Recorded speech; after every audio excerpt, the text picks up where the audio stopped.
Dans les voûtes qui renferment les archives oubliées, nous avons découvert que le gouvernement des États-Unis élabore une technologie mieux connue sous le nom de HAARP. Ceux qui œuvrent dans ce domaine croient que HAARP pourrait nous aider à influencer le climat. Les critiques craignent que cette technologie devienne une arme d'une destruction monumentale si elle tombait entre de mauvaises mains. Aujourd'hui, la Terre est plus instable, elle vacille plus qu'avant. L'atmosphère s'accélère et la Terre ralentit. Le noyau terrestre devient plus chaud, le nord magnétique change. Le Soleil est plus actif et plus âgé que nous l'avons cru. Tout est plus imprévisible et les hommes semblent vouloir pousser les choses à leurs extrêmes limites. C'est insensé parce qu'ils ignorent les risques. Ils jouent avec le système électrique de la planète. Nous avons besoin d'air pour survivre. Je pense que nous ne devrions pas faire quoi que ce soit pour l'endommager. HAARP est-il sûr? Oui, il l'est. Fondamentalement, HAARP est une technologie d'armes de la guerre des étoiles basée au sol. HAARP m'effraie parce que je sais ce qu'elle peut faire. C'est une technologie qui peut contrôler l'esprit humain. Non, je n'ai pas entendu parler de la guerre ionosphérique. Je ne sais même pas ce que ce terme signifie. Le regretté Carl Sagan a dit « Nous avons convenu d'une civilisation globale dans laquelle les éléments les plus cruciaux dépendent de la science et de la technologie. Nous avons aussi organisé les choses pour que personne ne comprenne la science ou la technologie. Nous pourrions y échapper pour un certain temps, mais tôt ou tard, ce mélange explosif d'ignorance et de pouvoir nous sautera au visage. »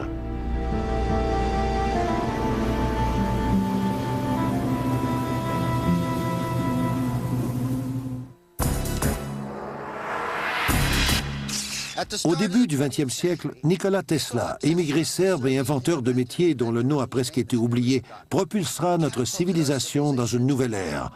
On lui doit le courant alternatif, la radio, le tube fluorescent, le contrôle à distance ainsi que la robotique. En tout et partout, cet homme aura fait breveter 700 inventions. Tesla a expérimenté des façons de contrôler le climat, de fournir de l'énergie gratuite et de protéger les États-Unis contre les attaques à l'aide d'un bouclier. Semblable au fiasco du projet La guerre des étoiles, HAARP, ou programme de recherche sur les hautes fréquences boréales actives, est la plus importante étude de Tesla. En 1985, Bernard Eastlund a réclamé les brevets d'invention afin de parachever certaines notions. Arco m'a approché en 1984 pour que je trouve une utilisation au gaz naturel qu'il ne pouvait pas vendre sur la pente nord de l'Alaska. Pour vous donner une idée de la quantité de gaz pour laquelle ils m'ont demandé de trouver une application, le gaz nécessaire pour produire toute l'électricité aux États-Unis pendant une année entière.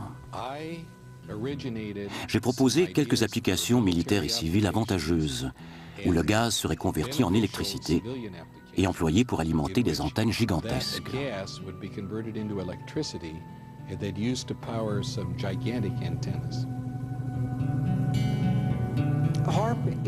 HAARP est une grosse antenne qui capte la fréquence radio et que nous orientons dans la haute atmosphère pour simuler le rôle du Soleil. Il suffit de concevoir l'atmosphère de la Terre, aussi baptisée l'ionosphère, comme une épaisse bulle de savon, une membrane, un bouclier électrique naturel autour de la Terre qui protège toute forme de vie d'une radiation solaire mortelle. Sans l'ionosphère, on serait grillé. Toute la vie sur la Terre serait grillée.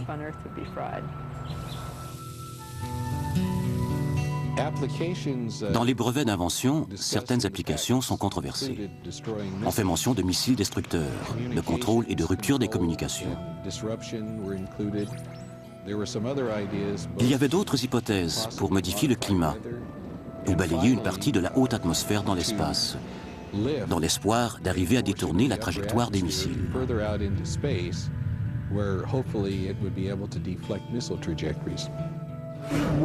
En orientant la fréquence radio dans l'ionosphère, nous faisons en sorte que celle-ci frappe les molécules d'atmosphère.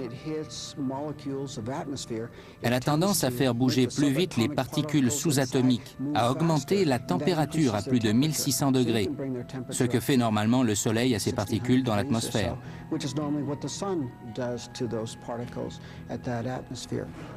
Le courant ionosphérique dresse l'état du ciel en général. Parfois, pendant une tempête magnétique, il frôle la Terre et peut faucher des câbles téléphoniques et des réseaux électriques. L'ionosphère de la Terre contient une énorme quantité d'énergie. Il y a 8000 orages qui se produisent partout sur la Terre, à n'importe quel moment. Il y a des millions d'ampères d'électricité qui se déversent sur la Terre grâce à la foudre. Et HAARP pourrait être un élément déclencheur.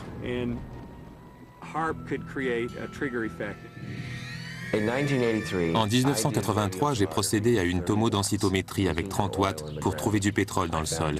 J'ai trouvé 26 puits de pétrole sur une surface qui touchait 9 États et avec des résultats précis à 100%.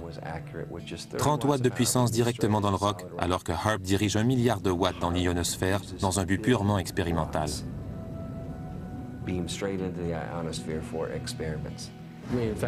Nous faisons des expériences et nous planifions des essais afin de détecter des tunnels souterrains. On peut modifier les fréquences ou réorienter l'antenne de façon à passer d'une partie de l'ionosphère à l'autre, ce qui nous permet d'acquérir plus de puissance que n'importe où ailleurs.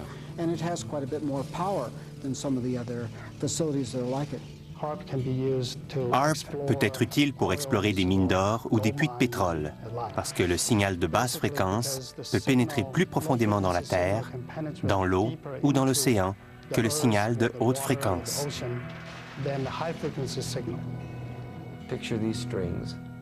Imaginez les cordes de ce piano comme les couches de la Terre. Chacune a sa propre fréquence. Nous orientons les ondes hertziennes dans la Terre et elles font vibrer n'importe quelle corde présente dans le sol. Nous pourrions recevoir un son qui nous indiquerait que c'est du gaz naturel ou un autre qui nous suggérerait que c'est du pétrole brut. Nous serions capables d'identifier chaque fréquence de chaque couche terrestre. Nous avons accompli cela avec seulement 30 watts de puissance de rayonnement. Si on réussit avec 1 milliard de watts, les vibrations seraient si violentes que le piano entier tremblerait. En fait, la maison entière tremblerait. Les vibrations pourraient être si sévères qu'elles pourraient provoquer un tremblement de terre.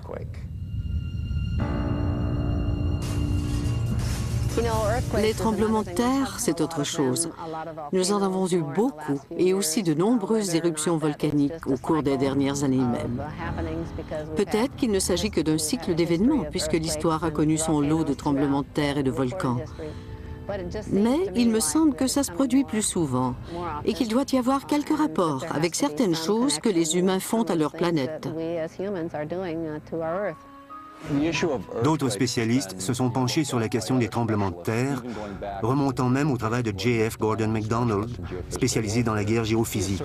Il a affirmé que si on pouvait obtenir assez d'énergie, la parfaite fréquence et l'exacte forme d'onde, on pourrait déclencher ce genre d'événement.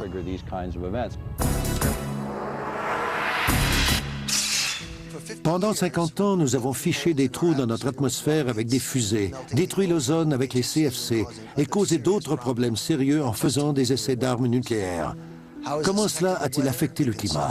Le consensus admet l'effet de serre. Maintenant, nous avons HAARP, un appareil de chauffage d'atmosphère artificielle. Que nous réserve l'avenir? On voit actuellement le site de HAARP en Alaska, enfin, 1/5 du site. Une fois terminé, on aura 180 pylônes comme ceux-ci. Ensemble, ils composent une seule et unique antenne.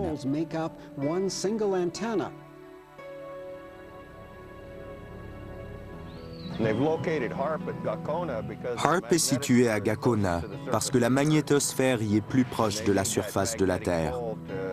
Ils ont besoin de cette traction magnétique pour décharger dans l'ionosphère et dans la stratosphère. Les gens d'ici n'ont rien su du projet et de la venue de HAARP, ni des modifications apportées pendant sa gestation. Le consortium d'antennes de HAARP produit 1 milliard de watts de faisceaux radio de haute fréquence qui pénètrent la basse ionosphère et agissent réciproquement avec l'électrojet auroral.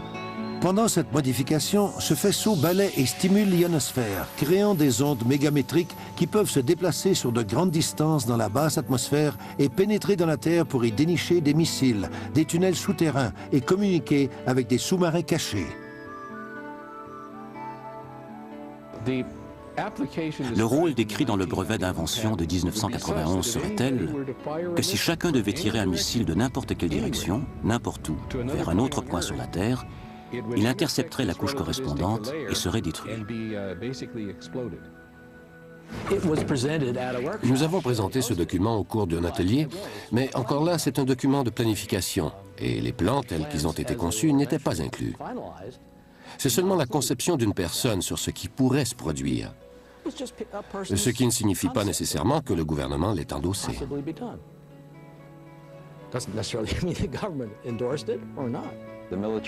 L'expertise militaire l'explique comme étant une étape d'un projet à phase multiple.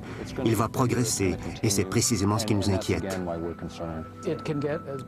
Ça pourrait devenir aussi important que ce qui a été décidé dans l'étude des impacts sur l'environnement, pas davantage. C'est le rapport de planification qui a vraiment fait naître HARP.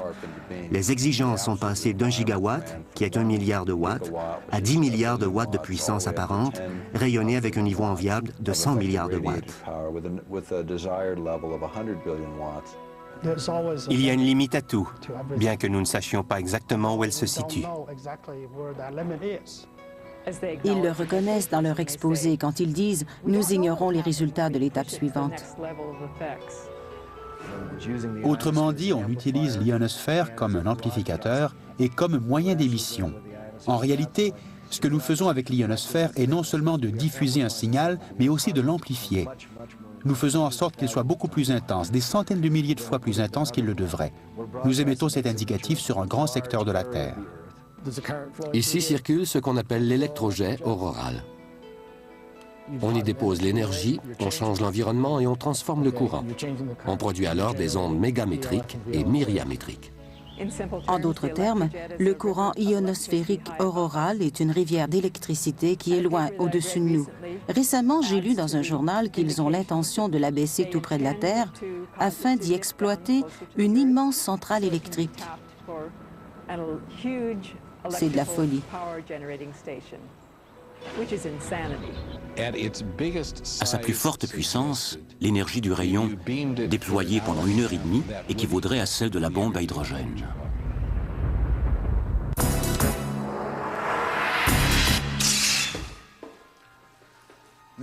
Des événements sans précédent ont marqué ce siècle. Le schéma du génome humain, le clonage de Dolly la brebis et l'atterrissage réussi sur Mars. Autre fait non moins important, l'accroissement de l'activité solaire des dernières années. Les éruptions, les taches et le vent solaire, autant de propos qui alimentent les conversations. Mais si le monde savait à quel point ils ont affecté notre planète, discuterait-il davantage du phénomène du refroidissement de l'eau? Le Soleil n'a pas été spécialement actif au cours des dernières années. Il a un cycle de 11 ans qui atteindra son niveau maximal vers l'an 2002. Et quand il atteint ce niveau d'activité, il y a beaucoup de taches solaires et plusieurs de ces régions qui dégagent de l'énergie.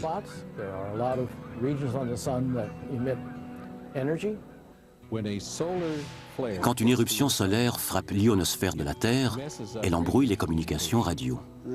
La raison est simple. Quand il y a des perturbations dans l'ionosphère, nous ne pouvons pas communiquer avec nos satellites. HARP n'agit pas sur les communications mondiales. Le Soleil provoque des changements dans l'ionosphère. Nous ne pouvons que deviner. Nous ne connaissons pas les effets du Soleil sur l'ionosphère. Ce que j'ai dans les mains est une lampe à décharge sans électrodes, contenant un gaz troposphérique, un peu semblable à l'atmosphère de la Terre. Je vais maintenant le placer dans un four à micro-ondes et l'irradier avec 1 watt par centimètre carré. Avec seulement 1 watt, on obtient le milieu nécessaire pour fractionner l'air, peu importe ce qui arrive. On peut voir tout le mouvement dans le plasma. C'est caractéristique de ce qui arrivera à haute altitude, là où l'ionosphère est irradiée par ces grands rayons. C'était 1 watt par centimètre. HARP concentre 3,6 millions de watts et les comprime dans un rayon d'1 milliard de watts, 1 gigawatt. Nous comprimons les mégawatts dans un rayon étroit. Ensuite, dans un espace minuscule, on peut créer ce qu'on appelle un gigawatt effectif. Pour ce qui est d'injecter des particules d'énergie plus hautes dans le système électrique de la Terre, l'ionosphère est un système dynamique, toujours en mouvement et en transformation. Je ne pense pas que quiconque sur cette planète sait vraiment quand s'arrêter. Ça prend une quantité minuscule d'énergie pour en libérer une somme énorme. C'est la même chose qu'une balle de fusil. Derrière la balle, la gâchette évacue une minuscule quantité d'énergie, mais elle déclenche une grande puissance dans la balle elle-même.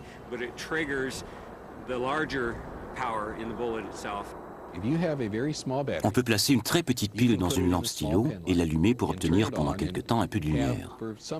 On peut prendre la même pile et la mettre dans un appareil photo. Et quand on appuie sur le bouton, la lumière est aveuglante. La structure du radar fait en sorte que ces réserves électromagnétiques peuvent subir une impulsion. L'impulsion n'a pas d'importance. La Terre est une suite d'interconnexions. Comment savoir ce qui se produit quand nous faisons éclater la haute atmosphère avec une énorme quantité d'énergie? HAARP n'a pas d'effet sur la Terre. HAARP joue avec le système énergétique de la Terre. Je ne pense pas que les gens qui ont développé HAARP étaient même conscients de cette science ou de son impact sur la vie. Aujourd'hui, nous savons davantage à quel point les plus petites actions peuvent bouleverser la santé et le sort d'un être vivant. C'est possible, à l'aide d'un grand pylône, de prélever une partie de la haute atmosphère et de l'amener plus loin. Aussi, en remontant l'ionosphère, la basse atmosphère se précipite et remplit le vide, transformant le climat. Les articles sur HAARP relatent qu'en soulevant une partie de l'ionosphère, le vide créé peut guérir rapidement. Mais qu'arrive-t-il si cela engendre de nombreux vides qui ne peuvent pas être comblés à temps? Ils ne semblent pas vouloir prêter attention à ce qu'il advient de l'ionosphère si cette haute antenne d'énergie la retient à 130 km dans l'espace. Il y a un réchauffement et toutes les molécules de cette région ionosphérique absorbent l'énergie qui provient de cette antenne radio. Et s'ils trouvent la fréquence exacte pour la repousser dans l'espace, cette énergie peut se décharger hors de l'ionosphère, revenir à l'antenne radio et frapper la Terre.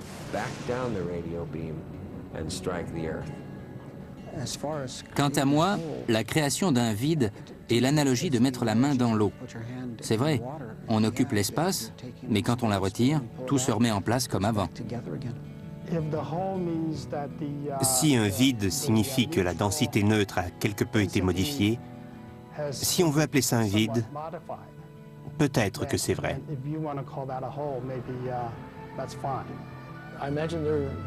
J'imagine des centaines de satellites qui ont des interactions avec l'ionosphère. Ils apportent tous leur propre modification de l'ionosphère. Chacun crée son propre vide. D'ailleurs, non seulement HAARP, mais les satellites, les fusées, les vols de navettes spatiales, de nombreuses technologies de l'espace créent des trous dans le ciel. Le vide serait d'au moins 50 km, plus de 800 mètres de profondeur et se trouverait entre 80 et 100 km au-dessus de la Terre. Que serait la science sans la découverte? Tesla s'est décrit non comme un inventeur, mais comme un découvreur. Mais avec la découverte vient la responsabilité. Tesla le savait quand il a développé la technologie HAARP, et plusieurs pensent que sa crainte de ce qui pourrait se produire si HAARP tombait entre de mauvaises mains l'a motivé à camoufler sa découverte. Ce que nous savons vraiment des systèmes et de la guerre électromagnétique devient de plus en plus intéressant. Le 28 avril 1997, Cohen, le secrétaire à la défense américaine, a annoncé à l'Université de la Géorgie qu'en fait la guerre géophysique devenait un problème plus intense.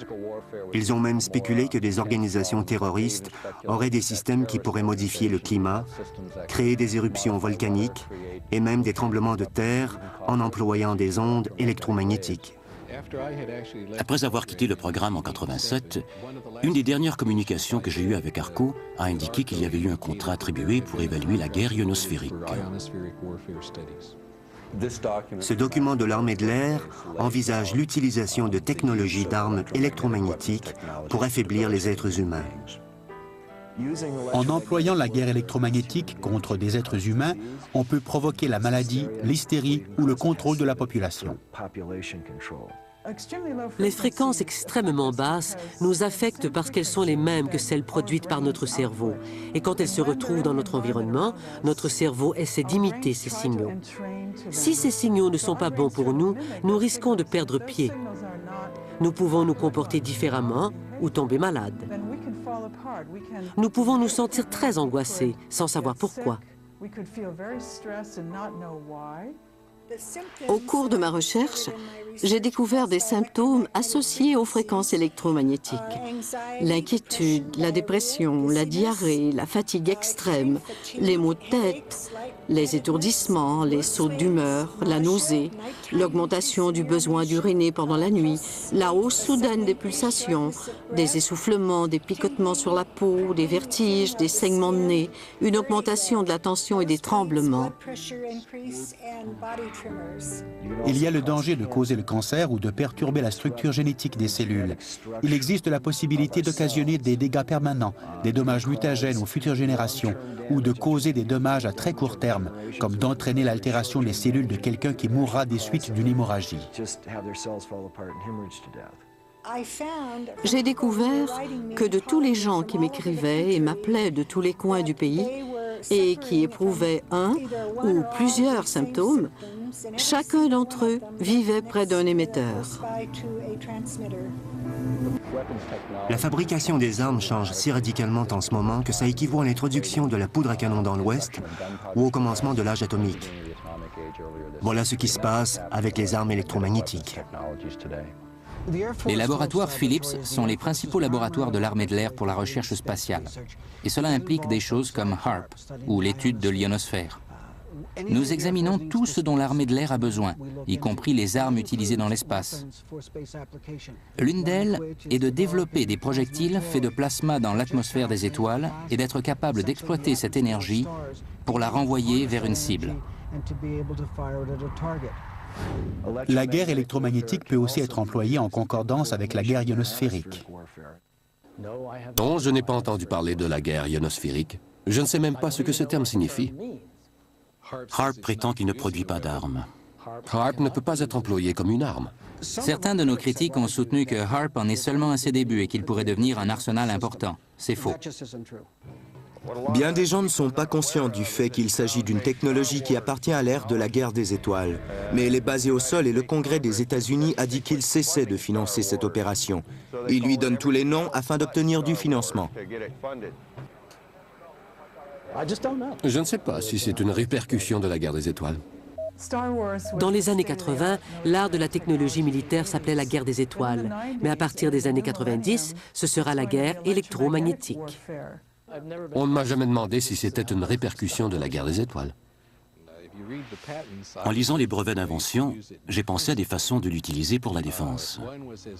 L'une d'elles était un dispositif anti-satellite, où on aurait pu fabriquer des électrons dans l'espace et frapper un satellite. Ça aurait pu servir autant pour l'offensive que pour la défensive. Nous aurions pu détériorer les communications de l'ennemi en sauvegardant les nôtres. C'est l'un des fondements contenus dans le document technique de HAARP. Il n'y a jamais eu d'intention de construire quoi que ce soit en rapport avec ce que M. Eastland avait proposé dans son brevet d'invention.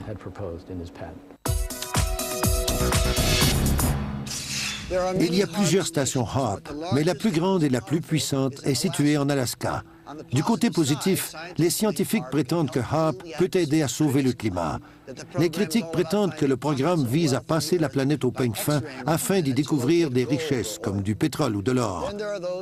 Alors, il y a ceux qui croient que HAARP est strictement militaire, avec un superbe système de communication sophistiqué qui a le pouvoir d'interagir avec des sous-marins cachés ou, s'il est employé comme une arme, est capable de changer les impulsions électriques du cerveau humain. Est-ce possible? Nous sommes entourés et bombardés par des millions de mégawatts d'énergie naturelle parce que du soleil souffle un vent qui atterrit sur notre planète. Comme la Terre est un aimant géant, un champ magnétique appelé la magnétosphère nous protège. Les brevets d'invention originaux de HAARP ont été conçus pour déformer ou modifier la magnétosphère. C'est intéressant de comparer les humains et la Terre. La Terre est semblable à un champ magnétique et les humains produisent aussi un champ magnétique, particulièrement au niveau du cœur et du cerveau. Chaque cellule de notre corps a une substance magnétique puissante, la magnétite, qui répond avec sensibilité au champ magnétique de notre environnement. Si HAARP change la magnétosphère, le champ magnétique de la Terre et tout ce qui se trouve autour, cela aura évidemment un effet sur notre santé et sur notre physiologie. Mais ce même genre de signal, qui émet à la même fréquence, peut affecter l'humeur humaine. Le cerveau humain fonctionne sur des fréquences très basses. Par exemple, quand nous nous concentrons, nous produisons environ 13 à 14 cycles à la seconde. Quand nous méditons, nous produisons 8 cycles à la seconde. Et quand nous dormons, les ondes cérébrales défilent à environ 4 cycles à la seconde.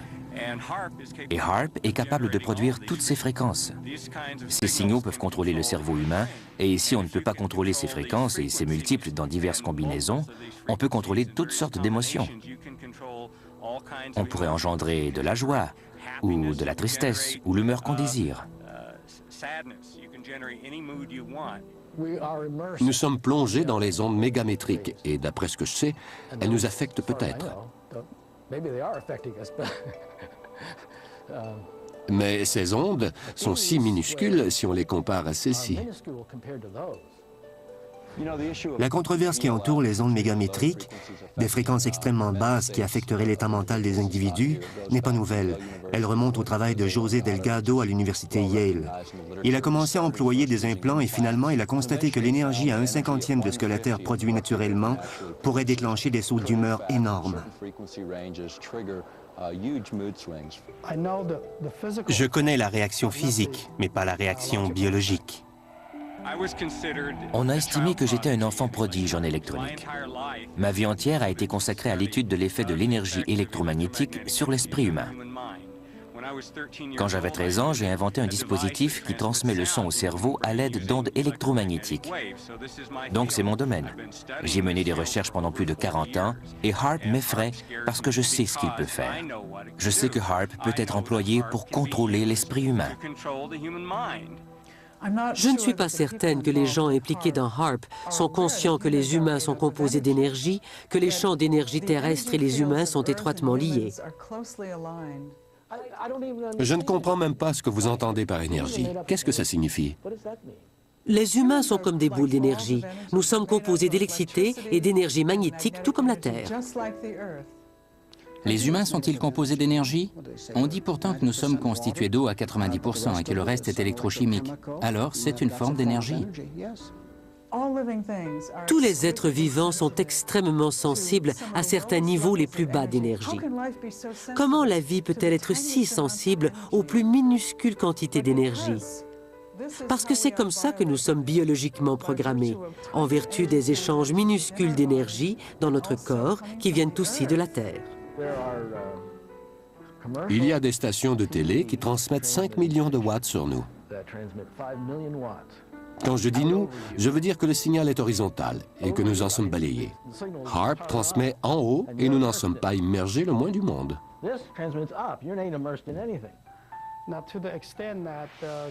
Les enfants qui regardent la télévision couleur me préoccupent plus que le fait de recevoir des rayons qui émanent de HAARP ou d'un autre appareil.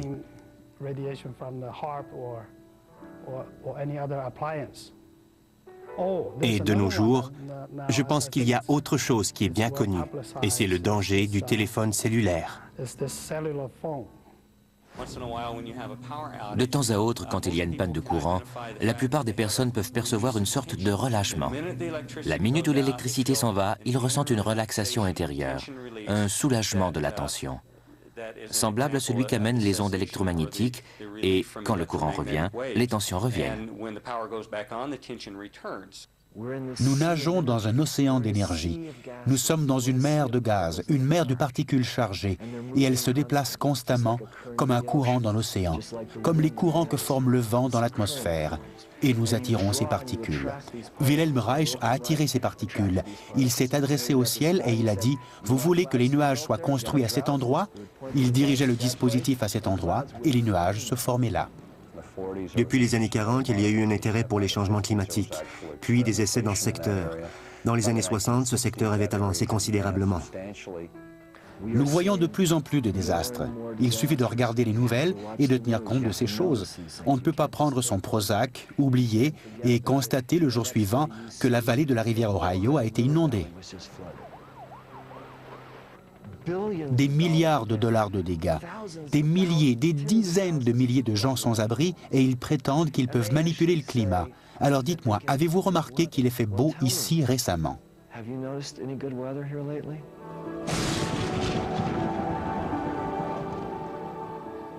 Aujourd'hui, nous avons un certain nombre de technologies, non seulement HAARP, mais des satellites et d'autres appareils réchauffent l'ionosphère, placés dans des endroits stratégiques partout dans le monde, et ils peuvent créer des perturbations. Si cette onde hertzienne rayonne dans l'ionosphère et qu'on continue à la charger, on envoie non seulement l'énergie dans l'ionosphère, mais on fournit un chemin à l'énergie pour qu'elle revienne sous l'ionosphère. Autrement dit, il pourrait créer une décharge massive de foudre plus grande que tout ce que nous avons vu sur cette planète. Une fois qu'une dérivation solaire se forme et que l'ionosphère décharge, les électrons et l'énergie viendront de partout dans l'ionosphère à ce point précis. Et ils frapperont le sol dans un axe 100 fois plus grand que n'importe quel axe de foudre imaginable. Il faut reconnaître que c'est un peu tiré par les cheveux. Mais chaque fois qu'on l'expérimente, on court des risques avec de grandes sommes d'énergie. Et il faut envisager le pire des scénarios, et celui-ci pourrait l'être.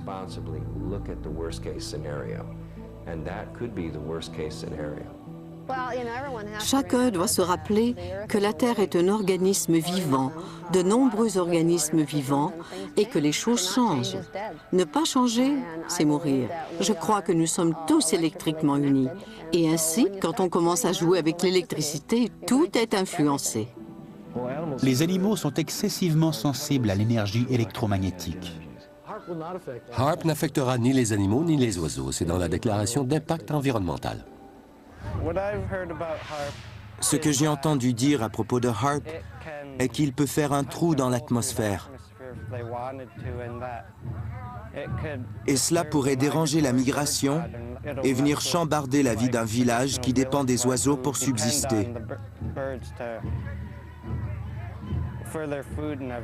Ils ne devraient même pas construire cet appareil s'ils ne savent pas ce qu'il peut causer. Car s'ils détruisent la Terre avec HAARP, qu'en penseront-ils alors? Je crois que ce qui m'effraie le plus, c'est qu'ils ne savent pas ce qu'ils font. Ils font seulement des essais. Nous ne connaissons pas les résultats, nous expérimentons. Quand on dit ça ne s'est jamais fait, il y a beaucoup de choses qui n'ont pas été expérimentées, et ça ne signifie pas qu'il faille le faire tout de suite. Personne ne nous a braqué une arme sur la tempe pour voir ce qui arriverait. À maintes reprises, nous avons expérimenté diverses choses, et ça n'a pas eu le résultat escompté.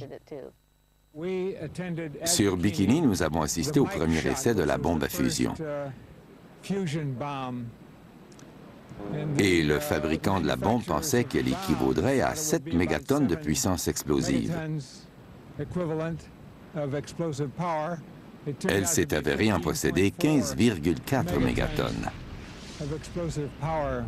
Le riz a été beaucoup plus contaminé que prévu. Et la radiation a contaminé l'océan. C'est comme le DDT. Vous souvenez-vous?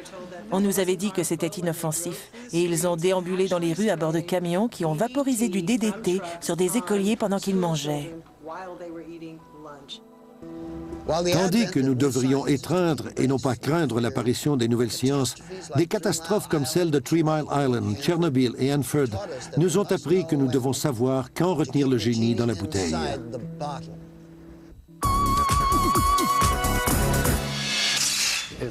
Est-ce que HAARP est sûr à 100%? Je ne pense pas que je considérerais n'importe quel ensemble émetteur comme étant sûr à 100%. Nous l'avons fabriqué pour qu'il soit le plus sûr possible. Il n'y a aucune norme parce que nous n'avons aucune notion particulière de comment la Terre et la vie œuvrent ensemble. Quand on regarde la Terre elle-même, on songe à sa façon de libérer l'énergie naturellement. Ce que nous savons des tremblements de terre depuis plus de 30 ans est qu'ils augmentent en profondeur, en fréquence et en intensité. Ce que chacun sait au sujet des modèles météorologiques, c'est qu'ils passent par des changements dramatiques imputables à plusieurs facteurs. On peut également regarder les fluctuations des marées dans la mer du Nord, qui se sont fortement accrues. Tout ça indique que l'énergie s'échappe et qu'au milieu de cette libération naturelle d'énergie, nous allons injecter des milliards de watts de puissance dans les lignes de force du champ magnétique. Quel sera le résultat? Ils ne le savent pas vraiment. La déclaration d'impact environnemental a été financée par l'armée de l'air et la marine, par les gens qui dirigent le programme. La sécurité est la principale précaution. Sécurité de l'aviation, de la radiofréquence. La déclaration d'impact environnemental est le document maître. Et chacun qui se soucie de l'environnement doit venir nous voir. Il doit nous le faire savoir.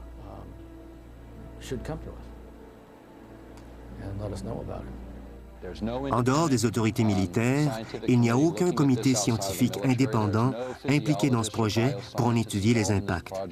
Nous pensons que c'est un programme très restreint, dans le sens que la plus grande partie est conduite par les militaires. Ceux qui gèrent les budgets gèrent le programme. La recherche militaire a une visée. Je dirais que la recherche médicale en a une autre, et pour la plupart, ces deux groupes ne se parlent pas. Il y a un certain nombre de scientifiques, comme moi, qui se préoccupent de cela, qui craignent ce que HAARP peut faire à la planète, non seulement en termes de contrôle de la pensée, mais au sujet des changements climatiques, des transformations terrestres, des tremblements de terre, toutes ces choses-là. Et nous devons tous nous unir. Nous devons entrer en contact les uns avec les autres sur l'Internet. Nous devons discuter de cela, et les scientifiques doivent contacter les représentants du gouvernement et leur dire ce qu'ils en pensent. Nos critiques ont parlé de HAARP et de certains problèmes qu'ils perçoivent. Si quelqu'un, n'importe quel groupe ou individu est concerné, ils sont le bienvenu sur le site.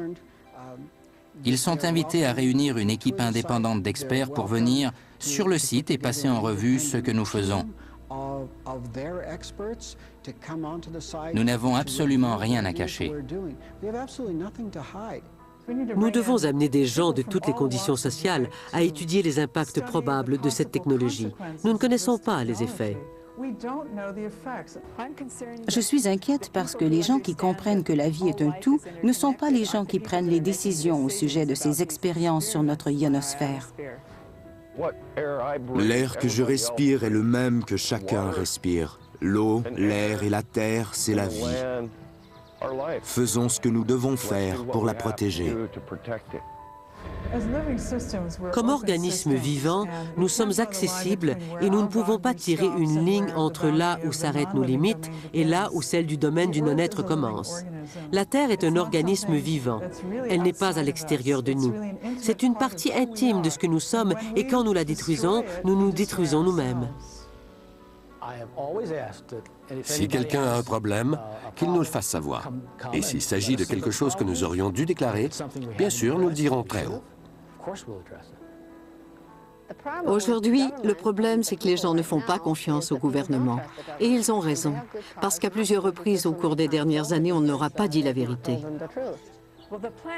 Le système électrique de la planète n'est pas là pour que nous l'exploitions au profit du ministère de la Défense.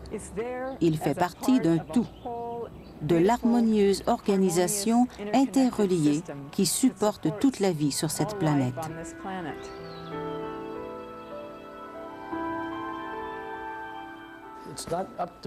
Ce n'est pas à moi de décider s'il s'agit d'une dépense convenable pour les contribuables. Ce n'est pas de mon ressort. Si le Congrès nous donne les fonds, évidemment, ils doivent croire que c'est convenable.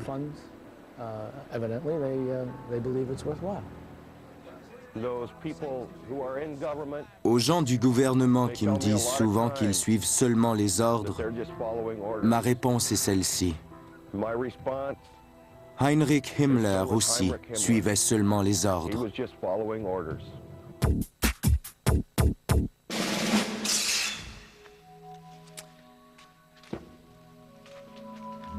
HAARP est prévu pour être entièrement opérationnel en 2002. Nous venons d'entendre les ingénieurs électriques, les physiciens atmosphériques et les biophysiciens du programme, ceux qui semblent très préoccupés, tous ceux qui veulent le bien pour la science et l'humanité. Le gouvernement fait-il tout ce qu'il peut pour assurer la sécurité de notre monde? Nous investissons des milliards de dollars dans cette technologie et la question est de savoir où tout cela finira-t-il. Nous avons déjà dépensé environ 3 billions de dollars dans l'aventure nucléaire. Ça n'a aucun sens de tirer davantage de HAARP. Il est supposé être destiné à la recherche, c'est tout. Bien que HAARP soit encore modeste, chaque grand programme d'armement l'était à l'origine. Nous le réalisons 50 ans plus tard. Dans ce cas-ci, nous le découvrons au début et c'est le moment de prêter attention à cette technologie et de décider quelle direction nous voulons prendre et si cela s'avère nécessaire immédiatement. HAARP n'est pas une menace, c'est un bienfait. Les militaires ont des plans très distincts et posent des questions différentes de celles des scientifiques intéressés par les retombées médicales ou la guérison de la planète. Nous savons aussi qu'il y a d'autres fréquences très spécifiques qui diffèrent de celles des enjeux de la guerre et qui peuvent accélérer la guérison naturelle de nos corps. Ce n'est peut-être pas la Terre qui mourra, mais nous ne serons pas capables de supporter la vie humaine sur cette planète si nous continuons à multiplier les éléments technologiques déstabilisateurs. Si nous ne nous levons pas au nom de nos convictions, au nom de nos enfants, nous ne faisons pas notre devoir. Peut-être que la vraie sagesse se trouve dans la connaissance de nos limites et que même les lois de la nature sont incertaines. Face à cette technologie, nous sommes à nous demander si ces expériences mettent en danger notre survie à long terme.